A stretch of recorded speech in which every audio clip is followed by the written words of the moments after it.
Kenapa? Karena kata Imam Baijuri, banyak orang sekarang ini, kaum wanita sekarang yang mereka beraktivitas di luar rumah, mau tidak mau, karena keadaan ekonomi rumah tangga, sehingga mereka harus membantu suaminya bekerja, sehingga diperbolehkan. Artinya kita tidak menyalahkan, boleh-boleh saja, mau pakai pendapat yang mana. Yang salah niku sing mboten kudungan, niku yang salah, nggih.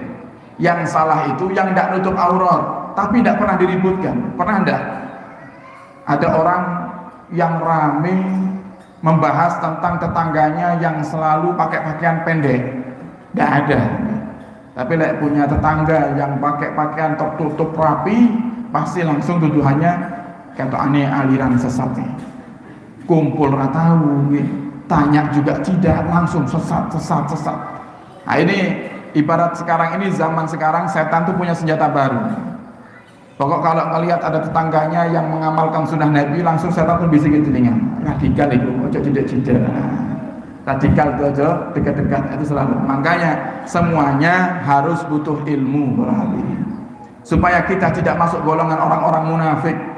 Kalau sudah masuk golongan munafik, kemudian kita menuduh orang, wah ini sesat, ini radikal, ini alirannya tidak benar. Padahal kita tidak kenal dengan dia, kecuali kalau kita tahu, oh ini alirannya di luar ahli sunnah wal jamaah.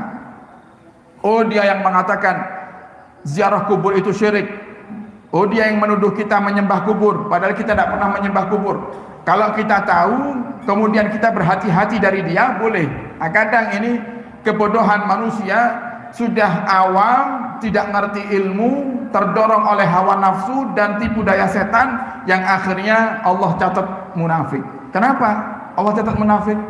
Ngelihat orang yang berpakaian mengamalkan sunnah, dia tuduh sesat, radikal, tapi ngelihat tetangganya buka aurat terang-terangan, sudah kelewat batas itu buka auratnya, diem saja. Apa kalau bukan munafik? Dan tidak ada satupun orang munafik yang masuk surganya Allah Subhanahu wa taala. Maka hati-hati. Ini lisan, hati dan pikiran dijaga. Jangan sampai karena kebodohan kita asal-asalan kita menuduh orang. Makanya dikatakan oleh para ulama, orang yang ilmunya bertambah, semakin bertambah kebijaksanaannya.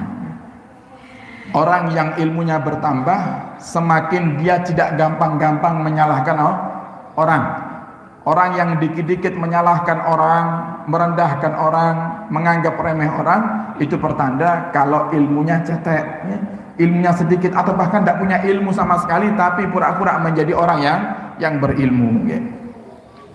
Wabil jumlah, intinya kata Imam Haddad, fa innal alim al-amil, orang yang alim yang mengamalkan ilmunya dan mengajarkan ilmu kepada orang lain, al-fadil, dialah orang yang utama, dialah orang yang baik, al-ma'dud min warasatil anbiya, yang dianggap sebagai pewaris nabi. Wal alim, sedangkan orang alim alladzi la ya'mal, yang tidak mengamalkan ilmunya, walakinnahu yu'allimun nas al-khaira wal ilma, tapi dia mengajarkan ilmu kepada orang lain, amruhu mukhattarun. Ini perkaranya orang yang model seperti ini bahaya ini, kata Imam Haddad.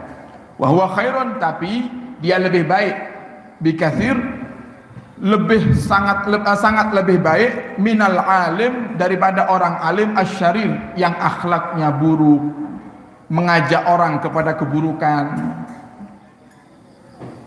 Kiai, Ustadz, Habib, kalau seandainya ini datang Pak Bupati, calon gubernur ke tempat kami, memberikan hadiah kepada kami 1 jutaan, ini gimana kira-kira Kiai? Lah awakmu duit orang, ya randuwe gitu, ndak punya Ustaz. Ya pengennya piye? Pengennya wis, ya kepengennya diterima, ya terima nae lah. Mugi-mugi Allah ampuni. Ini al-alim asyarir, kata Imam Haddad. Orang alim yang justru malah mengajak daripada masyarakat untuk masuk ke dalam neraka Allah Subhanahu wa taala. Harusnya dia katakan, tidak boleh sogok menyogok itu hukumnya haram. Ar-rasi wal murtasi finnar, yang menyogok dan yang terima sogokan semuanya di neraka, kata Allah. Katakan, Nah, kenapa kadang tidak dia katakan seperti itu? Karena masalahnya kadang yang ngaku alim juga terima itu. Luwih gede kadang terimane. Nggih ngoten. Ustadz, ini saya mau nyalon nih, butuh dukungan jenengan. Butuh dukungan jenengan nih. Jenengan kan gadah santri 1000 lebih. Lek jenengan matur datang para santri wis pokoke nyoblos nomor 1. Wah, ini lumayan. Ustadz, insyaallah mangke lek kula dados pondoke kula bangun mangke. Sudah nggih. Repot ya. Dia mau mengatakan tidak boleh ar-rasi wal murtasi finnar. Kok ternyata orang yang dia nasihati itu dia tahu, lah awakmu kok terima to tat. Aku ora oleh tapi awakmu terima. Gimana? Mau jawab apa? Akhirnya gara-gara dia terima, dia tidak bisa mengatakan kulil haqqa walau kana murran, tidak bisa mengatakan yang hak. Makanya sampai disebutkan dalam kitab Tambihul Muqtarin itu, para ulama-ulama terdahulu itu paling tidak mau datang ke rumah pejabat. Kalau pejabat mau datang ke majelisnya silahkan, tapi kalau mereka datang ke rumah pejabat paling tidak mau. Kenapa? Khawatir yang akhirnya itu menjadi fitnah di masyarakat, atau di saat itu pejabat itu menawarkan hadiah-hadiah, kemudian setan datang, hawa nafsu datang, terbawa ke sana, yang akhirnya mereka akan terbatas untuk menyampaikan kebenaran, dan itu wataknya manusia. Coba, ada jenengan punya tetangga, baiknya sama jenengan luar biasa. Jenengan punya hutang, dilunasi sama dia. Jenengan kesulitan kendaraan, dia pinjami panjenengan kendaraan. Jenengan butuh biaya untuk anak sakit, dia yang biayai. Tapi orang yang baik sama jenengan ini tidak sholat, kira-kira berani tidak nasihati? Mikir kadang kita itu, dinasihati orang ya, pasti nasihati tidak baik lagi sama saya. Wis ben-ben lah, wis pokok tak dungakne ae. Ya Allah jenengan paringi dia, ya Allah hidayah. Padahal kita mampu untuk mengingatkan. Padahal kita bisa untuk mengingatkan. Doa kita ini tidak dianggap sama Allah. Kenapa? Doa untuk mereka yang ahli maksiat, kemudian kita minta kepada Allah agar Allah berikan hidayah, itu akan dianggap sama Allah jika memang kita benar-benar tidak mampu untuk menegurnya. Nah, sekarang kita mampu sebenarnya untuk menegurnya, cuman terhambat dengan adanya perkara-perkara dunia. Kebaikan orang yang salah ini sering berbuat baik kepada kita, akhirnya menghambat kita untuk menegurnya. Nah, ini dunia para hadirin. Makanya dunia ini fitnah ya.